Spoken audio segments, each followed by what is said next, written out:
Eto ang dapat mong gawin para ang pera mo ay hindi basta-basta nauubos, para hindi ka lagi namumblema tungkol sa usapin ng pera at laging masagana ang inyong pamumuhay.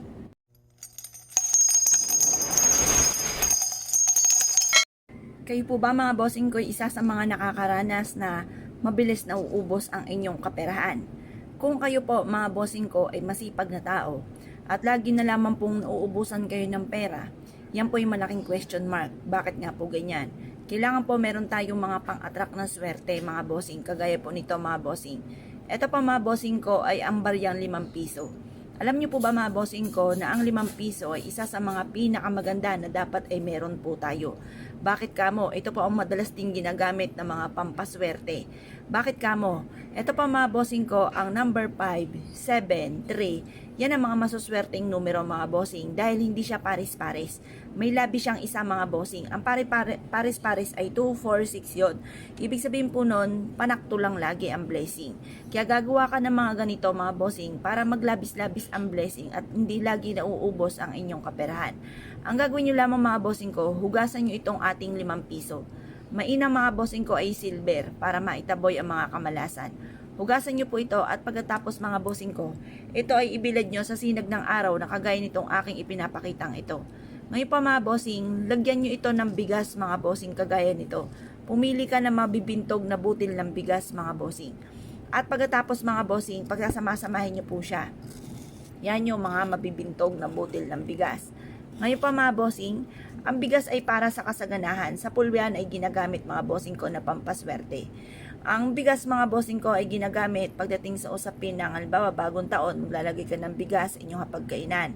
Halimbawa po mga bossing maglilipat ng bahay, ang bigas ay hindi nawawala. Halimbawa po mga bossing may bago kang negosyo at unang pasok ay kasama rin ang bigas para mas maging masagana ang pamumuhay at maging matagumpay sa negosyo. Ang bigas ay hindi sapol nawawala po ito kahit yung mga kanununuan pa po natin ay ginagamit ang bigas na pampaswerte. Sabayan din po natin mga bossing ko ng dahon ng laurel.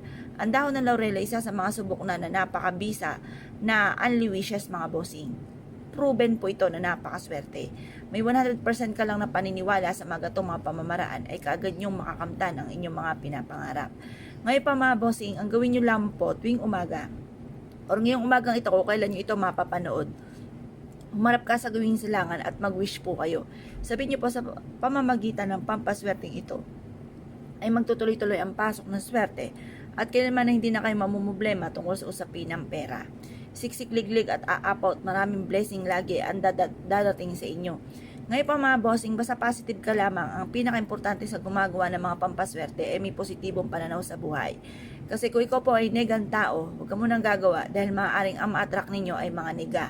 Kaya mas mainam mga bossing ko, kung ikaw maraming pangarap, ikaw po ay energetic na gumawa ng inyo pong mga matagal nang pinapangarap at ikaw po ay laging positibo, huwag ka makipag-usap sa mga taong nega. Kasi mga taong negang yan ay yan po ay mas nakaka-attract ng negatibo na maaaring madamay ka pa sa pagiging nega nila.